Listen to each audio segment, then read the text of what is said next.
Do you remember when Hybe came out with the R6 and everyone was like, oh wow, we have a full power DAP which has like smartphone power and we can actually run all the apps on it and we don't have slowdowns and all that like we had with the X7 and what you have with the, this has full Android but still has, is still very slow. Now, guess who's up their game? It's FiiO, and they've gone with a edge-to-edge screen, well, almost, and a smartphone-grade processor and quite a big chunky DAP, actually. It's kind of, if we're getting, it's even bigger than this fairly chunky AK380, and our good old, the king of the beasts, Calyx M, which it has just about, it is coming like 2mm off in size, but it's better shaped for sure. It's got, finally, it's even exceeded the screen size of this thing, although this thing did have a very big kind of interface. But the thing is, it's way more powerful than this AK380. Now, the AK380 can do DSD, obviously, but it is so slow loading DSD tracks. It's so slow booting up. This thing boots up in like 10 seconds. It's even worth, I can show you how fast this thing boots. This thing's still powering on, and I can just boot this, turn it off and boot it in the time that this thing has to, the 380 takes to boot up. I should set a timer on here, but I'm too lazy to video in a timer. It takes too long. You see, I've shut this thing down and powered it up. I'm going to power it up in the time this thing takes to boot. Oh, there we go. Probably even less, actually, because this I gave this quite a few seconds head start. So we're really into, and this thing takes ages to load. It doesn't take ages to load a DSD file, but you hit play and there's kind of a delay if you load DSD. This thing just plays DSD instantly. Big difference, and you have full Android. And this is the first DAP I've used Rune on. Yes, Rune, so I have all my music on a Rune server, and it means, you know, I can access my whole network and very quickly, which has been very good for testing stuff. So I've got all my stuff in here, like a whole bunch of playlists, and here we go, everything from Tidal and Cobars and whatever. So that has been excellent, and that's not something with the M9. I think a lot of people were asking, "Oh, I want this app, I want that app," but the thing isn't powerful enough. It will, sure, you can use Tidal, but if you want to use Tidal and Bluetooth at the same time, you had to use offline tracks. So you couldn't stream and send over Bluetooth at the same time. It just wasn't powerful enough, and people wanted more and more apps, and they'd have to test them and whitelist them.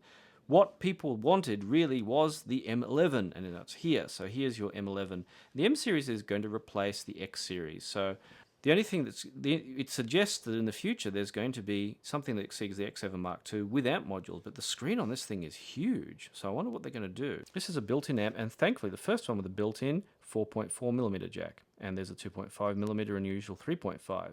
You have USB-C, but it's only USB 2. So that's the thing about USB-C. Sure, everyone wants to integrate the connectors, but what kind of actual USB capabilities are you getting?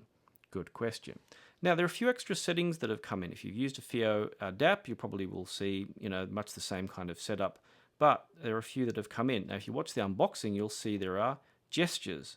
So you have an option of whether you can swipe to go back or you have the bottom bar. That's in the settings too. The audio will just go through quickly. You have your usual selection, which you pull down from the top, whether you can have the headphone out or you have line out, and it asks you, hey, it's going to set to a fixed volume and you don't be careful, or your SPDIF out, which uses a special adapter cable. Then you have everything else that's in there.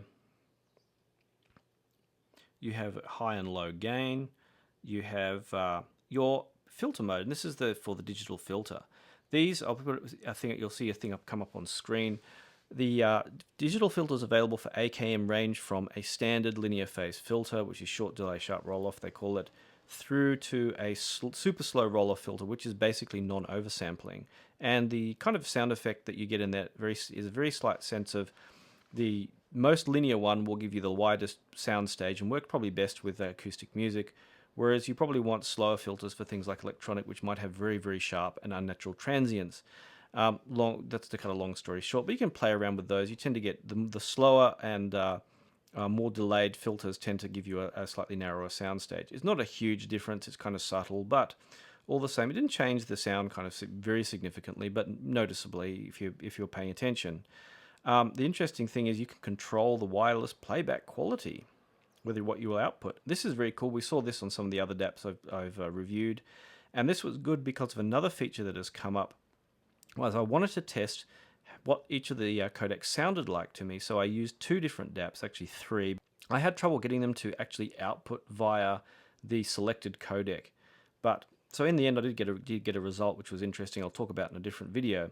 But it also will allow you to receive Bluetooth as well as or transmit Bluetooth. And we saw this in the M9 with the selection which would shut off Bluetooth and then restart it in that particular mode. Another one that's new in there is we have the usual option to have the USB connection be either USB DAC or storage, but we also have the inline remote if you have headphones with an inline remote for the 3.5mm, and all to DSD. So it's got enough power to upsample, well, resample, I should say, everything to DSD, because there are, not always necessarily benefits to doing so. And you also have AirPlay in there, which is very handy. Adjustable volume at line out, of course, which makes me wonder, is the line out, what is actually happening when they select line out? Is it bypassing anything, or is it just basically the headphone out? So, say for my car, if you have too much power coming out from something, the line out from a couple of devices cause my car stereo to clip. So having actually adjustable volume is handy. But I don't know if it actually changes anything, because it would have to change something in the circuit, something I'll have to investigate. In the FiiO app, as we saw, it gets a little bit better each time in terms of setting options. I won't go through everything in extreme detail. You can just have a look through here to see what options are available. Themes, where you have a few different themes in there. If you're anime fans, you have an interesting theme. But you have equalizer is probably worth a quick look. It's the same kind of thing as we've seen before. You have a variety of frequencies you can adjust and change as required by swiping up and down, or presetting. There are a few different presets that are available in there, but which was kind of handy. Much as we've seen before, lock screen album art actually is controlled from here, which is interesting. Replay game we know about. It's something I won't tend to use because it will tend to affect the digital filters, will tend to alter the sound or degrade the sound. I haven't ever tried it, but it's something I just don't use. USB output, for people who use DSD output, will want to know about that as usual.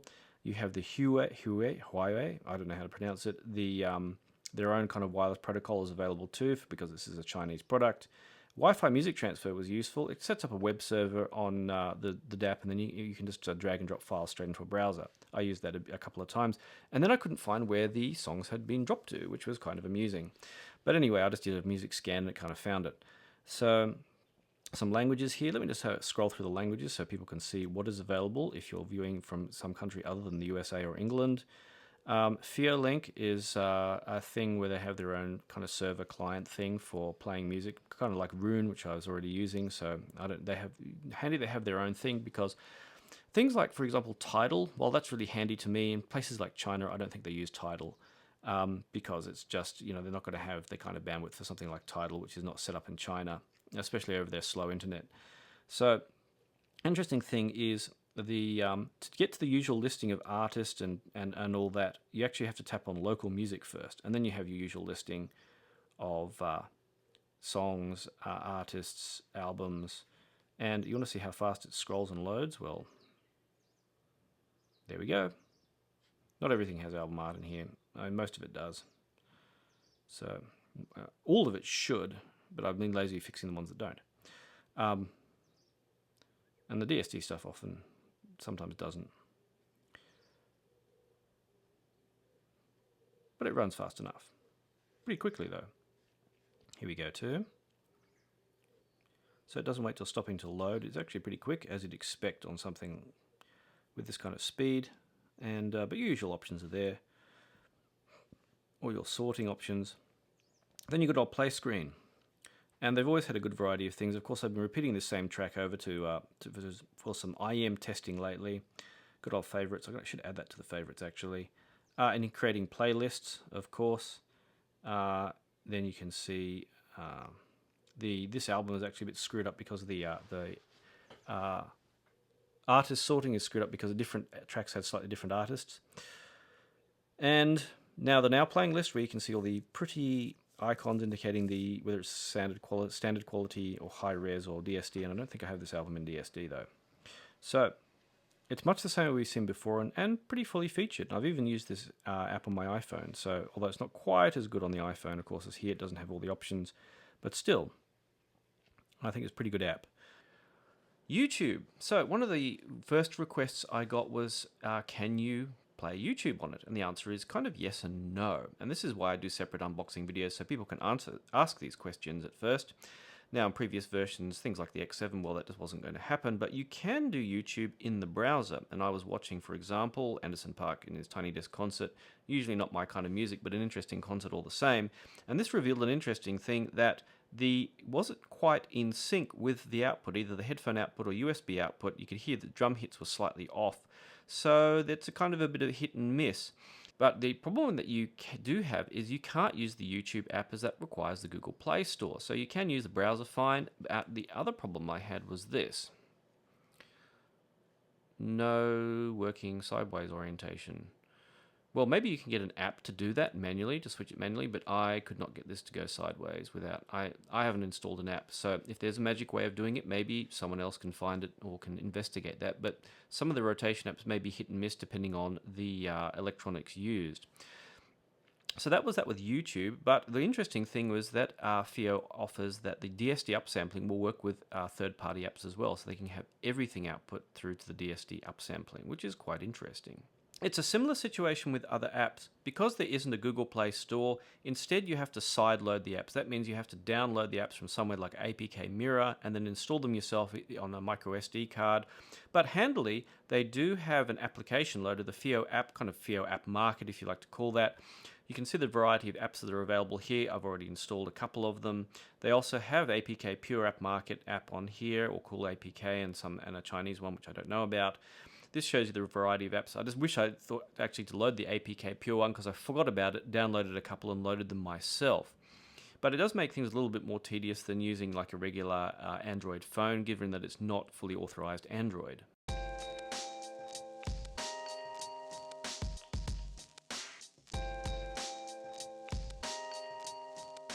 This is my kitchen. Why am I standing here? Well, actually, I have a sound system in my kitchen. It consists of a Cord Hugo sitting back here, and it's connected just out of view to two active speakers, which I have no other use for now that I have a speaker system. So I can listen to music in the kitchen while cooking or doing whatever. And the problem with this is the Hugo is Bluetooth, so connecting something via Bluetooth is no problem, say like an M11 or like a phone or what have you. But if I want to stream Tidal, the problem is the kitchen is the farthest from the wireless access point, which is actually down the other end of the house and on the second floor. So while stuff even like a few meters away can get reception, sometimes down here it tends to cut out. So I thought it would be a good test for the M11. Now the M11, it loaded Rune fine and it was streamed fine, just like my iPhone, which I'm recording this on. Now the problem is older DAPs, which I had, say going back to way back to the Astral and Kern AK240, its wireless reception was so poor, if I wanted to do an over-the-air update, I had to put it next to my wireless router to get any good reception. It was really terrible. And a lot of other DAPs I had around that time just had very, very poor wireless reception. Even if the access point was only a meter or two away, it still wouldn't get 3 bars. But this, I'm still getting 1 to 2 bars through Rune on this, which is pretty good going. So it's got the same kind of wireless performance as far as I can test as a smartphone, and that's a really big amount of progress compared to older DAPs. One useful thing the M11 can do is it can act as a digital transport for another device. Say, you might use it for something like Chord's Hugo 2, that might be a popular combination, I imagine. So for that, you can plug in via USB. In this case, I'm plugging it into a Chord Mojo. Now it's going to ask if I want to use the FiiO Music app. I want to actually access it via Tidal, and it's jumped away from Tidal back to the FiiO Music app. But now I'm in Tidal. When I hit play, an interesting thing comes up. Now, this is coming up as orange. That means it's 48K, and this is Tidal, so it's 44K, and it's not a MQA file. So that means the system is resampling the output through USB through to the Mojo, which is not what we want. To get bit perfect output, if I don't use USB, but instead I made this funky adapter for the Chord gear, which goes from the FiiO's pin out through to the coax input for Chord Mojo and Hugo 2. Now if I hit play, you'll notice the light comes up red, which means it's bit perfect output. So that solves that problem. So if you do need to play back use this as a transport, you may want to either, if you want to have someone make a compact custom cable, or just use the existing adapter cable, and which is a bit clunky. But it's going to be necessary because third-party apps won't be able to, at least in my testing, haven't been able to get bit-perfect output through the USB. Something that is useful is if you do connect a device via USB, you get two things. One is that it will charge the other device. As you can see here, you'll show the little charging indicator has popped up in the corner.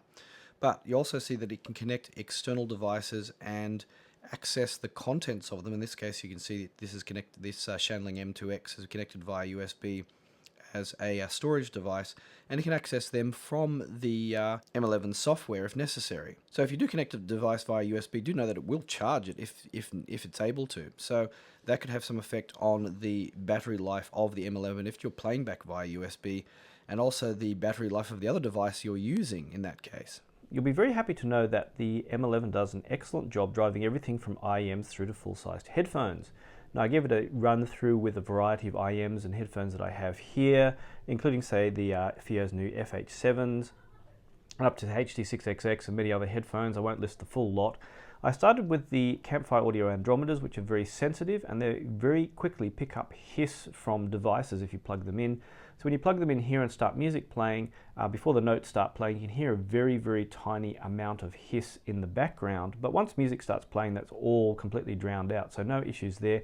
Probably about the same amount of hiss that you get from, say, a Chord Hugo 2, which is almost nothing. So unless you're fanatically sensitive about hiss or unrealistically sensitive about hiss, there are going to be no issues there. So it passed that test with flying colours. With full-sized headphones too, I have the HD6XX here just as an example. It drove that fine. You know, it didn't have the issues that you have with underpowering. If you have underpower them, you get to kind of collapse soundstage, like everything sounding like a blob in the middle.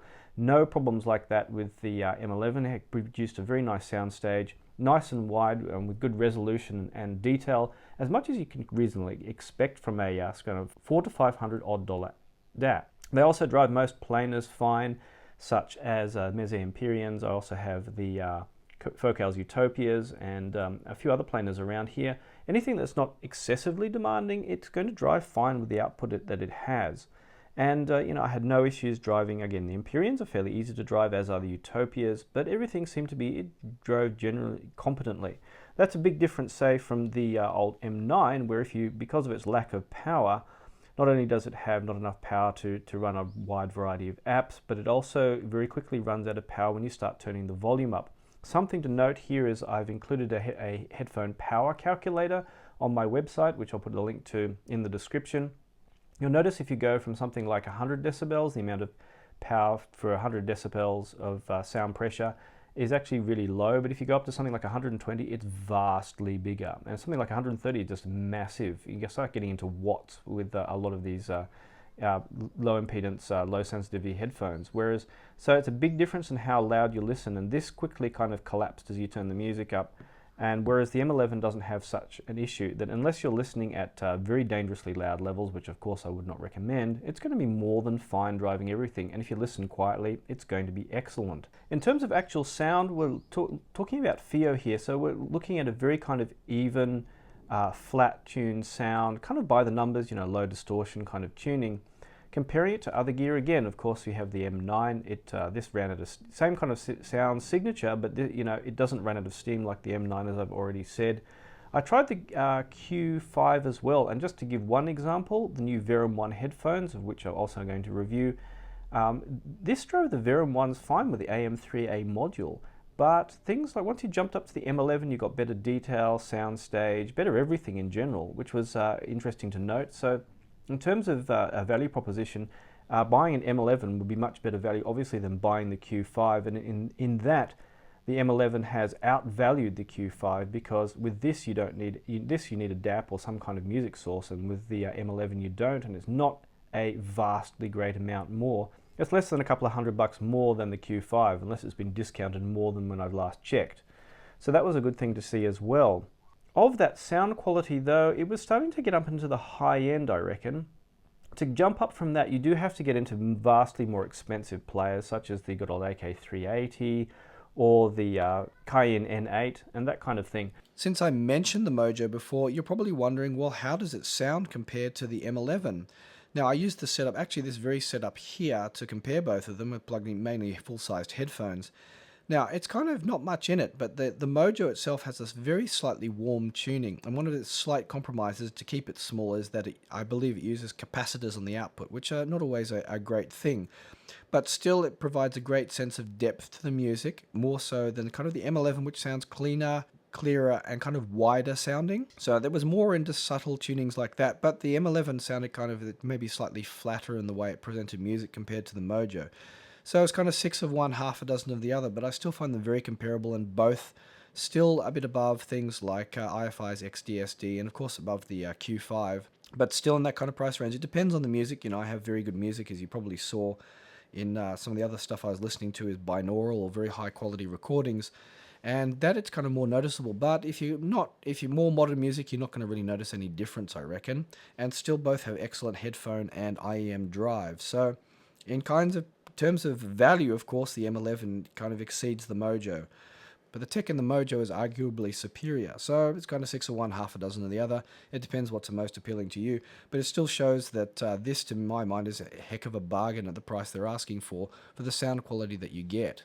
My standard for comparing is the Chord Hugo 2, and in that the Chord Hugo 2 is a distinct jump up. Even with the good old FH7s, it was noticeably a jump up in sound quality. The funny thing was I was comparing Bluetooth codecs by using the M11 as a Bluetooth receiver and then connecting it to the Hugo 2. So what I'd do is I'd take something like the good old M9 and I'd have it transmit wirelessly via different codecs to the M11, and then that would go wired to the Hugo 2, which gave me the best amount of, which being that it's the most detailed and resolving, I can make out any differences clearly. The interesting thing is that I compare that to playing music directly from the M11 wired to the Hugo 2, and the difference between using wired and using wireless was about the same amount of difference as you listening directly to the M11 versus listening directly to the Hugo 2. So there was still a distinct jump up in sound quality available if you are willing to spend 5 or 6 times the price. It is, but it's a huge difference, and it gives me the feeling now that the law of diminishing returns in terms of sound, especially with these new FH11s, is kind of sitting at around the $500 mark, and after that, the amount of benefit you get requires spending a much larger outlay. So in terms of sound quality, let's say if this is going to be your first high-end DAP, if we call it a high-end DAP, then I reckon you're going to be extremely satisfied because it's got tons of functionality, it's got excellent sound quality. You could use it as your main system to power everything you want to use. Generally, with the exception of a couple of pairs of headphones, it'll drive pretty much everything pretty well, unless you listen again at stupidly loud levels, which are again dangerous to your hearing anyway. And the sound quality isn't so dramatically behind the really high-end gear that if people are going to say, oh, should I spend the money on anything vastly more expensive? If you can afford the really vastly more expensive gear and you want that little bit extra of sound quality, then go for it. But if you're umming and ahhing and you're wondering if the money is going to be worth it, if you have to ask, to stick with the M11, because overall this is really an excellent product. And as I said, it's outdone things like their Q5, and it'd be interesting to compare to an X7 Mark II, though I don't know if they'll be possible. It'd be interesting to see if they do come out with a more expensive, like an M13 or something like that, to replace the X7 Mark II, and if it has amp modules. But in a way, the amp modules to me are kind of redundant because the quality out of this is just so good. I'm not sure really that they could possibly offer anything more if they did make a higher end version of this without the amp modules. So probably in end, the only thing that really lets this down is the lack of the Google Play Store, and that's really not that much considering you can sideload everything and they provide pretty much all you need. Unless you need a great variety of features, this will output bit perfect through third-party apps as well. So there's very little that I found lacking in it. I think probably the most troublesome thing was the fact that the default plastic case that came with mine has got slightly ill-fitting. And it's kind of maybe that last, maybe 1% that's, like as I said, the lack of the Google Play Store or this ill-fitting case that's really only maybe a letdown for me, and the fact that I don't really like these slide-in trays for the micro SD cards. But you can put 2 terabytes of music in this. You can run just about any app. It has excellent sound quality. It drives pretty much anything that you need to care about driving, from IEMs to full-sized headphones. Really an excellent product. And I mean, for the money they're asking for, it's really excellent and kick-ass value. And if they don't, they really deserve to sell an absolutely huge number of these things, because for a lot of people, I think this will be kind of the one DAP until someone else comes out with something that's maybe more competitive, and then I have trouble imagining anyone doing anything like that. The only thing I regret is I can't compare it to, say, the Hibi R6 Pro or the DX200 or 220. And that would be really interesting to see how those DAPs compare in terms of sound quality, as they both of them have quite a following. Anyway, I hope you enjoyed my video. One more thing, did you like my video? Don't forget to subscribe to see more, as I'll be having more videos coming up in the near future. If you do have any questions, comments, or criticism, please leave them in the comments below. Good constructive criticism has actually helped improve my videos. Did you buy an M11? How was it? Did it perform up to expectation? Was it like what I said? Please do let me know, as I'm curious to have that kind of feedback. Also, thanks to all the people whose names you see on screen and many more for supporting these videos. As I always ask, if you consider buying me a coffee once in a while, consider spending a couple of bucks a month and helping me make these videos. Not only do you get to support independently made videos, but you also go in the draw to win stuff out of my cupboard. As in my monthly live streams, I do have a raffle, and I want to give away some of the stuff that's been sitting around for ages that has no more use. You also get to ask me questions and comments directly, and you have priority in doing that. If you do need purchase advice or audio advice, or want to learn about audio without having to spend hours and hours searching around, you can ask me directly if you become one of my patrons. Not only that, you join our little community of audio enthusiasts, and we have quite a good time chatting about audio and have fun as well. So please do consider that. The link to all that is in the description. So thanks once again for watching, and I'll see you online.